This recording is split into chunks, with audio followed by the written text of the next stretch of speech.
Welcome back to the Shake and Bake podcast. I'm here at the Hammer.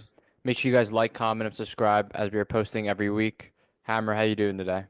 Yeah, I'm very tired. A long weekend, long night Sunday watching that. You were up too. We were texting each other. That crazy Dallas Green Bay game that went to about 12 o'clock at night and ended up in a tie. I don't know how the NFL lets a game end up in a tie. I think it's kind of ridiculous. And then last night I had my little party watching our Jets, and I'm gonna let you rant a little bit. All I'm gonna say is 13 penalties, 3 turnovers. It's disgusting. This team. The Jets, they shot themselves in the foot with those three turnovers, the three fumbles. They had the returner fumble in the second half. We fumbled on the goal line with Braylon Allen.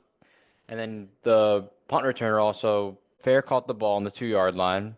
It's just a stupid mistakes, but I have to say they didn't play as bad as I expected. That there was just some good things, a lot of bad things, but the refs were so bad last night in that game that the Jets would have been one score behind if the Garrett Wilson call on the push off, which I think was the worst call I've ever seen. The Did the you see that Nash penalty? Yeah, it was horrible. I have Garrett Wilson on my team, as you know, and I couldn't believe it. I mean, he had his hand. He kind of like touched his chest, not too hard. They're fighting for the ball. I mean, that was just I thought a really crappy call. That's just ridiculous. They're throwing flags. It's ridiculous. It's the National Flag League. I mean, it's really hurting the game, and that was a disappointment. But getting back to the Jets, the Breland Allen fumble on the goal line was horrible. The guy could play with a Dolphin defender. He made a nice strip job there, but you got to hold on to the ball on the goal line. I mean, that was really a bad play. Brandon Allen fumbled the goal line, and then they put him on kickoff return. I mean, the guy's 230 pounds, and we have him return the ball. What are we doing? I don't understand it at all. And then you have Justin Fields getting tackled out of bounds, getting like wrapped and thrown to the ground out of bounds. You have the guy jumping on the tight end 5 seconds after the play's over, no flag. Joe Tippmann's helmet gets thrown off his head, illegal hands to face. They don't call it. But the coach, he had that look last night that why am I the Jets head coach? You got that. You hit it right on the head. Honestly, that glazed look that I've seen on Adam Gase's face, Salah's face. It's just like, what am I doing here as a head coach of the New York Jets? I don't know if it's the some kind of virus out of that swamp in the Meadowlands. When thinking about Aaron Glenn, I'm very disappointed. I had high hopes for him. Ex-Jet, great player, off the Parcells tree. I really, I'm having my serious doubts about him. And I really had high hopes for him, but we're 0-4. We got the Cowboys coming to town next week, and I don't know. This season's going down, the sewer pretty quick. They lack talent. I mean, you take Quinnen Williams on the defense, and you take Garrett Wilson on the offense, and that's pretty much what you have on this team. Sauce is not the same player to me anymore. He looks like he weighs like 5 pounds.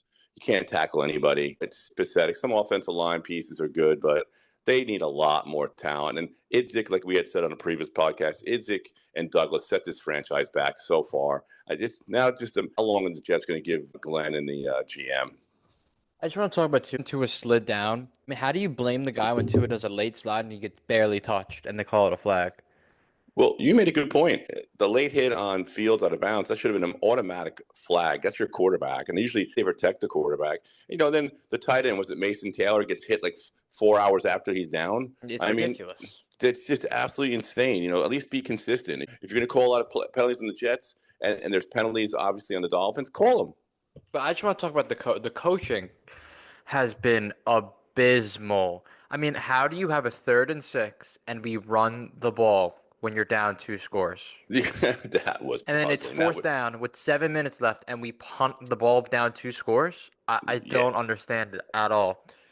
Whoever the offensive coordinator is, I need to get like in contact with the guy and teach him how to play football. It's actually insane.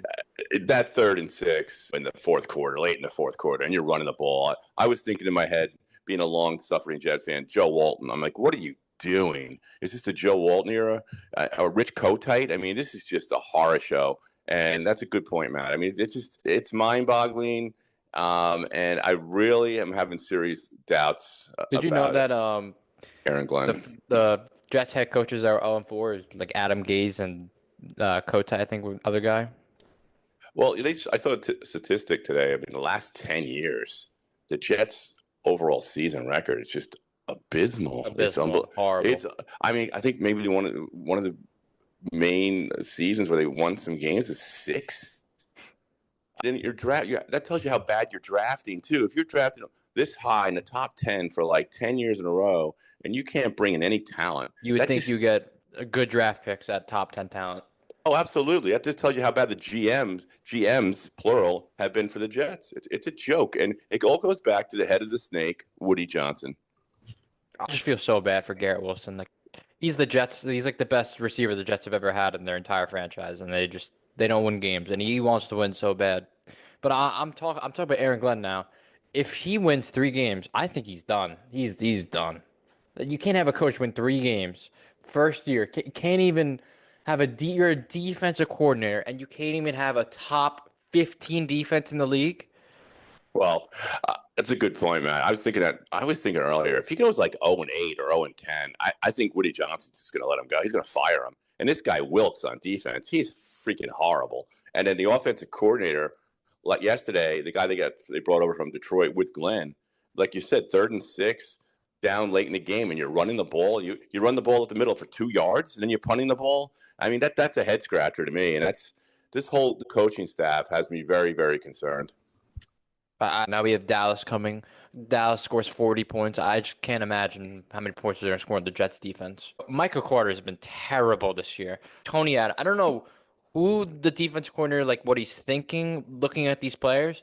Michael Clemens, Tony Adams, Michael Carter's been horrible. I can't stand watching this game. Yeah, what about McDonald? Did He you even barely see? plays. He Yeah, doesn't play. It yeah. drives me insane. You I didn't even Michael see him last Clemens night. every play in. Yeah, Clemens is just a horror show. I don't even know why he's on this team. That tells you how little depth they have on the defensive line. They're just awful. It's Quinn Williams and nobody. And you blame the GM and the coach because they didn't take money. They have like $30 million of cap space. They didn't take any money to go get some guy like Clowney on the Cowboys. They signed him for like 1 year, $8 million. You couldn't have got him. he's actually a decent player on the Sherwood.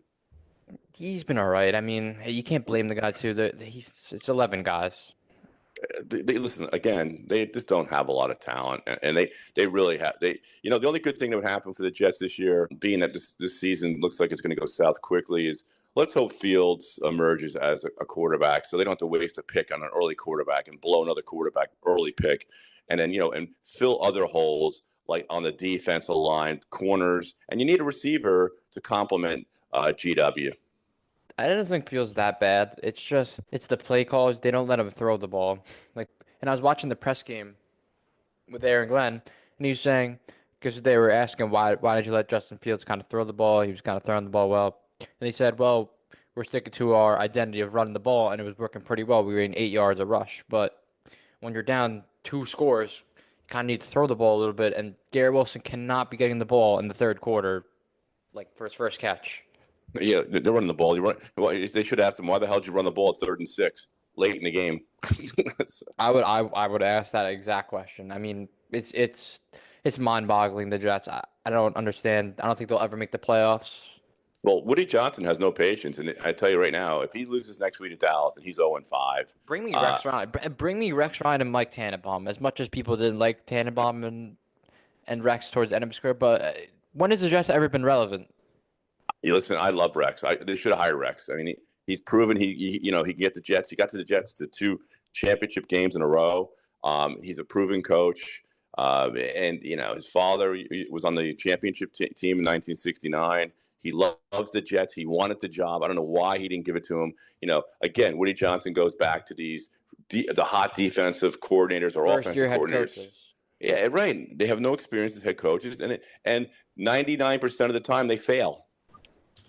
This season's going to implode because Brees Hall is going to wind up getting traded last year of his deal. They're going to trade maybe another piece. I think they shouldn't. I think Brees Hall is going to get traded though. This team, he doesn't want to play for this team anymore. I wouldn't be surprised they shop Quinn Williams. That would be devastating. He's the best player of the team has like ever. He's the best Listen, player of the team. Matt, they're in full rebuild. I mean, this team's going nowhere. They got no talent. Yeah, it's tough. It sucks. All right, let's move forward towards the Giants. I can't talk more about the Jets. I mean, Got to give Giants a lot of credit. I watched most of that game. They went to it a lot on the red zone. You got to give Dart and the Giants a lot of credit to hang in there against a really tough, well-coached San Diego Charger team. Even they lost a gruesome injury to Neighbors. He's done for the season. That's a big blow to the Giants, and they won the game. And I don't think San Diego played that well, but you got to give credit to the Giants. They yeah, ran the Herbert ball had like well. two picks. I just think the Chargers need to like bounce back this week. Yeah, I think they will. I mean, it was a. I still thought the Chargers would beat the Giants, but again, the Giants played pretty well, and that's a good win for them to beat a good team at home. Yeah, I think Dart needs to be more like less running the ball and just like slide and get out of bounds. You don't want him getting hurt because some of the No, runs he was like getting drilled. but don't forget, Matt, it's his first games. He's very inexperienced. So if he doesn't see his reads open, he's going to take off, and I can't blame him. But he relied pretty heavy on. I think Scatabo had over 25 Yeah, carries, he's the big X factor on that team. and he's small. I mean, he's like a little dynamo. I mean, he looks like he's like 5'2", and he's just like a wrecking ball. Yeah, I love Scatabo. He projected like 17 points in fantasy this week. But He's but did the Giants really win that game? In my opinion, I was thinking about it and talking to a couple buddies of mine. They won the battle, but did they like win the war? Like, cause there's another like 12 games left in the season. You don't have Neighbors who gets doubled every game that opens up big plays for Wan'Dale Robinson and Slayton. So I really think it's a loss kind of it's like a win loss in this category, but it's tough losing a great talent like Neighbors. Yeah, it's a tough one, but that goes. Look at the Dolphins losing Tariq Hill last night. That was a gruesome injury too. That was pretty horrible, horrific to watch. You saw his whole leg like just Yeah, the report bend, was he tore his ACL and multiple ligaments, dislocated his kneecap dislocated. too. Yeah, But yeah, Giants, like I said earlier, previously, they got a good defense. I mean, Carter's good. That rookie they got from Penn State, he's excellent. He's going to be great. And their defensive is it Thibodeau? I mean, they got a good defensive front. yeah, their secondary is not that good. But I just feel like the Chargers. It was like 10 a.m. for them. They were a little like sleepy, but I feel like Jim Harbaugh will get them going next week. They'll bounce back against the Commanders. Yeah, I agree. The Chargers did not play a good game. But the Giants are going to go to New Orleans next week. I think I'm expecting them to win with Dart. They have to throw the ball a little more, throw completed catches. Yeah, it should be a pretty winnable game for the Giants. But like you said, that neighbor injury really hurts, and it hurts the progression of Dart. I just feel like if Dart doesn't have like a real weapon, I mean, he'll have more options though. That they're bringing some guys in, and I feel like Wanda Robinson will step up. He's decent. He's not a terrible guy. Hey, sometimes it works out. I mean, it's going to have to work out. I mean, look at the Cowboys and Dak did without Lamb. I mean, he was throwing the ball. I mean, Pickens had a great game. He's throwing to Turbin. He's throwing to Ferguson. He spread the ball around to a lot of different people. I mean, mostly Pickens, but they looked pretty good. That's the best they looked all year. I just want to talk a little bit fantasy wise. Best receivers out there is Puka Nacua, and Quentin Johnson has projected 18 points this week in fantasy. He's killing your boy Lab McConkey. Yeah, Lad he's been terrible. Fantasy wise, Lad he's getting benched, but I have like a lot of bye weeks this week. How about your boy AJ Brown? He's the worst pick of the draft. I mean, the guy is horrible. Now there's rumblings out. He put something on He social wants to get media. traded apparently. You know who would be a good trade for him? But I don't know how old is AJ Brown. I'm not really sure his He's age. young. He's like 28 or 29. That'd be a good pickup for the Jets. But then again, I'm not going to give him a first round pick for him.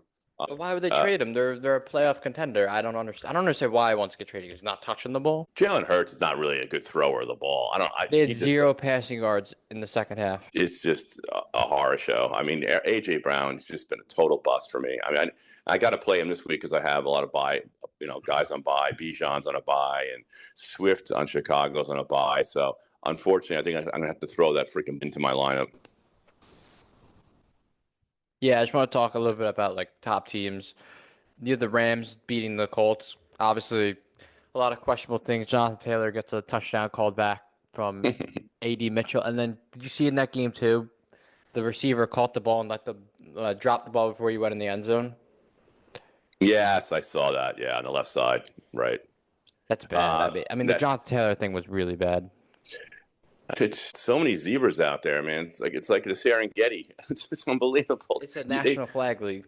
It's horrible. It's just a flag. I'm here. I'm celebrating because I have Taylor on my team. Probably the best pick I made in the third round. And I'm in a close battle with Blicky, and I was celebrating. I would have easily won the game in the matchup this week if that touchdown was allowed. And of course, he's in the end zone, and then you see the yellow marker on the TV flag. I'm like, oh boy, it's coming back, and of course it did. That Sunday night game was intense. I know you touched about it earlier, but Dak Prescott leads the league now in yards, and George Pickens had a game, and then the Packers also had there was no turnovers, and it was just all touchdown scores. And how does that game end in a tie? I don't understand. How about Romeo Dobbs, the guy I traded away? You could see him from a mile away with his guardian cap. I hate that cap. It looks like so Yeah, but he's had a stupid. bunch of concussions. He doesn't. No, Yeah. I don't blame him for wearing it, but it just looks so dumb. But yeah, Romeo Dobbs had a nice game. Jordan loves throwing the ball great, but like I said, there was no defense in that whole game. It was horrible for both defenses. Now you look at it, maybe the Jets could score some points. If they can't score points on Dallas, can we go 0-17? I mean, to go to the Jets and Dallas now. I mean, the Jets, if they didn't have three turnovers, I feel like they would have scored so many more points. They don't use Fields' legs. It's that the turnovers are the killer, and we don't have any turnovers on defense. Zero. Well, Matt, that Allen turnover was a killer because that would have been a touchdown. They would have had the lead, right? I mean, so the whole game would have changed, and the whole game did change on that fumble. And then they fumble the kickoff. I don't even want Yeah, to. their special teams is having a rough I mean, go I this don't. year. Dallas doesn't have CeeDee Lamb, so maybe Yeah, the but they, defense coordinator this week can dial up some plays to guard Pickens, maybe. I mean, I'm tired of this well, man defense that they're running to. Every play it's man. It's happy to run a little zone or like a double team man. they got to put Sauce obviously on Pickens, and then they got to go more man. But like I said, Sauce on Pickens, and then You I have guess Brandon what's Stevens and Tony Adams. against Turbin, and who's the other guy they have there? Tolbert, Tolbert, yeah, Tolbert and Turbin, and who's going to kill him is Ferguson. the tight ends kill the Jets. Yeah, and again, getting back to the Jets too, I thought Mason Taylor played well. Yeah, I love Mason Taylor. He's a great pick. They just have to get him more involved. I feel like this game really took a step up with his dad at the He, game too. I think he really is taking a step towards being the second mm, guy catching the ball. yeah, Because other than that, they have no one. yeah, I'm excited about Mason Taylor. I like him. He comes from a good pedigree. Obviously, his father, his uncle was Zach Thomas. I think he's going to be really good. Let's just hope he can stay healthy. He's had a couple injuries to deal with, I think, in preseason, right, and training camp. So let's hope they can keep him healthy. It's just another weapon for Fields. I just want to talk a little bit about fantasy more. A bunch of like fall offs. How about the Bengals? Jamar Chase and Chase Brown. Oof. And T. Higgins, yeah, they had like no yards this week, right? I was listening to it on the radio. They They had said that 3 points. The team they had one field goal. the Broncos defense is legit. I mean, Jake Browning, I don't think is it at all. You have Jamar Chase catching like 50 yards. It's that you can't be having that. Well, yeah, a lot of fantasy owners who drafted the number one pick, Jamar Chase, and now they're struggling. You look at McCaffrey. People thought McCaffrey was going to be terrible. He scored 24 points minimum. I like McCaffrey. I love his talent, but he just seems to get hurt all the time. And Yeah, he's a big risk. And how about Barkley? Barkley is not. Yeah, he hasn't been he's running the not doing that ball. much. And Derrick Henry too. Derrick Henry's off to a great start, and he's slowed down a lot. Yeah, well, Lamar had a hamstring issue. Yep, Lamar has a hamstring. He'll probably Right. be out this week and then return. Yeah, But Baltimore's not Baltimore's in looking. trouble. Their defense is awful. It's so bad. They had like 7 injuries too on their defense in the Chiefs game when they got obliterated. No, I'm happy with my Bijan Robinson. He's an absolute beast. I'm happy I took him with the second overall pick. It's turned out to be a nice pick. The one pick, like I said, is crushing me is AJ Brown. He's a disaster. Yeah, I have Jahmyr Gibbs going against Cincinnati this week. He's projected 22 Oh points. And then Hampton's finally showing me something in that Chargers versus Giants game. He had no, a 50-yard touchdown run, and he's a beast. He does not go down. Hampton looked good, and so did Genti had a nice run for the Raiders. Yeah, he had like 34 points in fantasy. Yeah, that was a head scratcher. I picked up Geno Smith thinking he would put a lot of points up against Chicago at home, and boy was I wrong. I had Dak on my bench, and I had what do you call it, Baker on the bench, and there's a perfect point, and don't overthink things because when you do, you make mistakes. I should have just kept either Baker or Dak and left Gino alone. You don't need three quarterbacks in your team, so I'm going to stick with Dak and Baker from now on. I'm I not would play making. Dak next week against the Jets. Yeah, I'm going to. Yeah, I think what's Baker's got a tough game. Yeah, Baker. the Baker will bounce back. He didn't have a terrible game, but I mean, he played the Eagles defense, who was Super Bowl champs. Yeah, no, but Eagles. Well, they started up that game. They blocked that. What was it, the punt, and they ran in Yep. for a touchdown. I'm sitting at the bar watching the game, going, "Oh no, he's going to have to throw the ball." And he hit actually two bombs. One was to Bucky Irving, and who was the other one too? Buka. Albuka. He's emerging as a really good player. Yeah, and so is Judkins, another rookie. Yes, Judkins looks good for the Browns. I mean, he's like their only player on the team. The Browns have no one. Yeah, that is true. And you have a lot of injuries you're dealing with now. Yeah, we could talk about injuries. Tyreek Hill, Neighbors, season-ending injuries. Najee Harris Lamar. the week before. There's a Yeah. lot of season-ending injuries coming out. Well, I read something from one of the, I think it was Boomer. It's one of the either Jets or Giants were saying they should tear that field up Oh at the yeah, the turf. I was Meadowlands. hearing that like crazy. It's like Because concrete on the bottom. they've had a ton of Achilles injuries on that field. And you saw, I watched the neighbors play, and it looks like his leg came down and hit the turf. Like you said, it's probably pretty hard, and his leg just like shattered. It was just horrible, just bent in an awkward position. You knew exactly, what would happen to him. It did I not don't look good. understand why the Jets and Giants can't like split money for like a grass field. Like look at the Cardinals. They roll grass onto the field the day before and they keep a good maintenance on the grass and the grass is everyone loves grass. There's nothing wrong with grass. It's horrible. I mean, it seems like every team in the NFL has their own. Every state has their own stadium, except for the Jets and Giants, who share a stadium, which is ridiculous. In the Meadowlands in Jersey, they don't even play in New York, which is an absolute joke. The only New York team is Bills. Yeah, the Bills, they have a new stadium and on the Pat McAfee show they were talking about uh Josh Allen was saying Pat McAfee was asking about is your field going to be grass or turf? He's like, I hate turf. I got all the turf runs. It's going to be grass. Yeah, I mean it's going to be a beautiful stadium. I think the Redskins are also building a new stadium. Yep, they're building a new stadium too. I just want to shift off football and go to the collapse of the Mets. That's a horrible, horrible season for the Mets. That payroll, that talent on the team, and all you had to do is win the last game against the Marlins here down in Florida, and they lost. They lose 4-0? It wasn't even like the Marlins when like obviously that game's terrible. You can't score any runs, but it's it's really about the national. You had like one of the worst records in MLB, and you have two home games, and you can't win three out of three. You lose two out of three with bases loaded in the ninth, one out. You don't even score a run to win the game. It's You know unbelievable. what, Matt? They put themselves. No one to blame but themselves. They put themselves in that position with such a bad second half of the season. I think they lost 55 games in the second half of the season. That is just ridiculous. Their pitching staff stinks. They really, I hear Lonzo wants to opt out. Let him opt out. Use the money like the Yankees use it wisely. Get some pitching in there and get some relievers because you can't have guys go 2 or 3 innings, your starters, and then rely on the bullpen. Eventually, your bullpen's going to break down. So the Mets have a lot of work to do, and I have a feeling there was some kind of cancer in that locker room for them to be that bad. And for Alonso to come out and say, "Oh, I'm opting out," I'm going to miss some of the guys, some of them. So that means something. There might be some kind of undercurrent in that locker room. So some breaking news from the Mets. I just saw earlier that they will retain Carlos Mendoza as their manager. I mean, I don't understand why. The Mets, their problem was the bullpen, which you said, but Stearns has to go, Mendoza has to go. They need a new change of scenery. Well, I I think what he's doing, I think he's putting them on a 1 year. If they don't make the playoffs next year, I think Mendoza is definitely gone, and so is Stern. I think he's going to let Stern have one more year with Mendoza, and if you don't make the playoffs next year, you're both done. agree, but you have these pitchers that have like a 5 ERA and your bullpen, and you can't trade for a pitcher at a deadline. That is They the were, one thing they that were boggles they my were a mind with strange Stearns. team. They didn't. If they pitched well, they didn't hit, and if they hit, they didn't pitch well. It just it was. They didn't I don't deserve know. to be in the playoffs.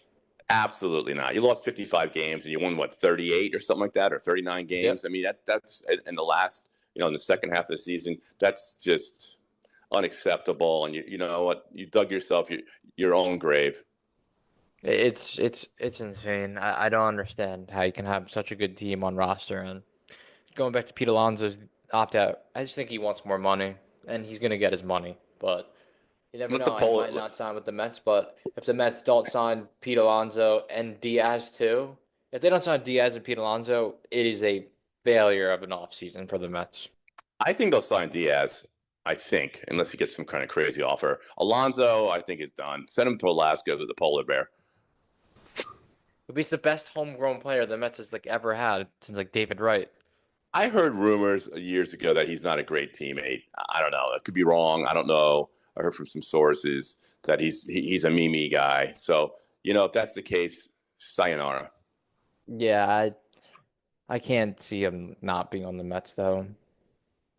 Well, I don't know. It's a tough decision for the Mets to make, but I mean well, it let's see. really isn't a tough decision. You re-sign the guy. The guy had 41 home runs or 39 home runs, whatever, and 120 RBIs.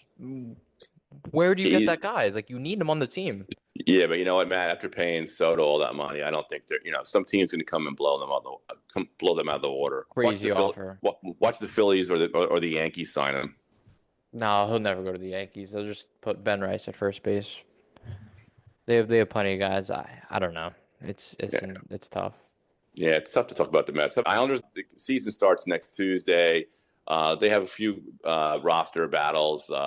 Kale and Richie, the guy they acquired, young prospect, highly rated from Colorado in the Nelson deal, is I think he's fighting for a roster spot. I'm not sure if he makes it, but if he doesn't make it, he goes to Bridgeport. If someone gets injured, I think they'll bring him right back up.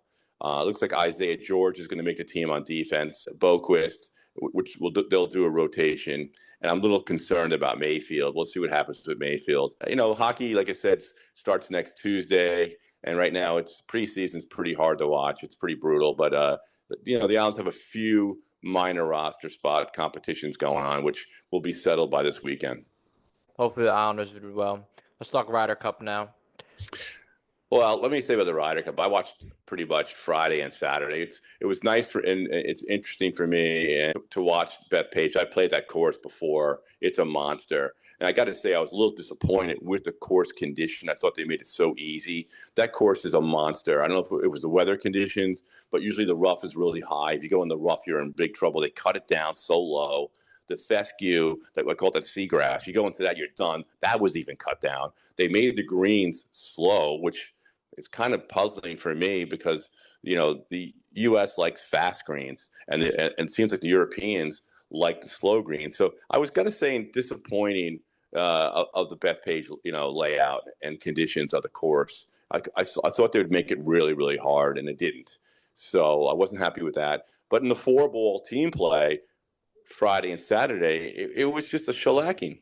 It was a burial. The Europeans just killed us. It was embarrassing. Someone said a smart commentator said that Europeans are all friends. They're all great. They like hanging out with Yep. each other. They're a good team. Whereas the U.S. are all egos and individuals, and it showed on Sunday when the U.S. made a good comeback and made it respectable. They do much better in match play, single ball.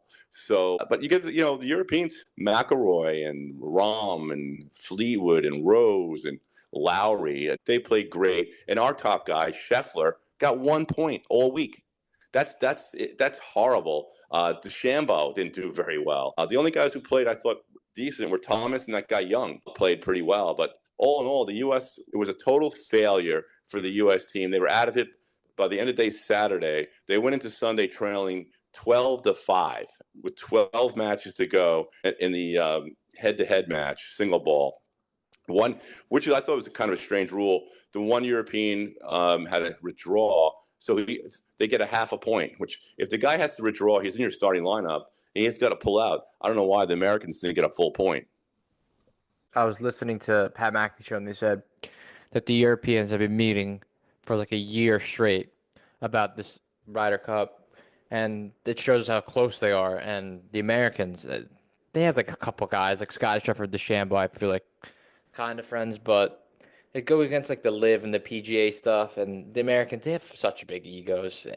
The Yeah, Europeans just destroyed them. I hear DeChambeau's not the greatest guy either. I was watching it on Saturday. They always had a fight. Rose was lining up his putt, and to the left was the American and their caddies, and the caddies started walking toward the pin, thinking that I don't know who was it. I think it was DeChambeau was going to putt, and then Rose, like, I guess, was rude to him and says, "What are you doing?" And then they had words, and they were walking to the next tee, and like DeChambeau like shouldered the guy, and the caddies were going at it. It was mayhem. But I guess say, Matt, the most disappointing thing to me was the behavior of the American fans. It was disgraceful. I saw a video of With someone, Rory, someone threw a beer can at Rory's wife's. Like, you see, she had a hat on, and it almost hit her in the head.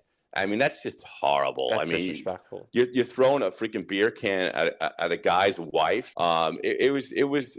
I hate to say, the ugly Americans came out, and I hate to say that because I was rooting very hard for our team, but that's disgraceful, and it really has no room in golf. That kind of conduct. I mean, I don't know if they had enough cops there.